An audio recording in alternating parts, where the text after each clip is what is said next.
يلا يا امي تعالى اوريك ابو حمزه. يا بنتي ابو حمزه بيبيع ايه ده يا بنت؟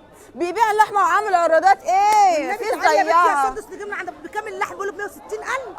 تعالي يا بنتي تعالي يا امي. تعالي اسكتي يا بنتي يا سندس. ده يا بنتي عنده زحمه فين يا بنتي؟ والعروض دي بجد يا بنتي عامله ازاي؟ طب هعمل ايه بقى في اللحمه؟ وانت ابوك عاوز مني لحمه. يلا نخش ناخد ده لنا ب 10 كيلو لحمه. طب 160 جنيه نخش على ابو حمزه. يا يلا. بنتي نعمل الغلابه كلها. يلا يا بنتي خش على ابو حمزه. يلا يا خالتي. يلا يا ابو حمزه، عايزه 2 كيلو 10 كيلو لحمه يا ابو حمزه. بقول لكم يا جماعه والله العظيم تاني مره كده ابو حمزه هنا لحمه الغلابه. ابو حمزه واحد بس مش هيتعوض ولا يجي زيه ابدا. والعروض مستمره على طول كل يوم مستمر. كسبان كسبان الغلابه بس يا جماعه. خشوا على الغلابه. ده من كتر اللحمه للناس مش عارف يقف منها.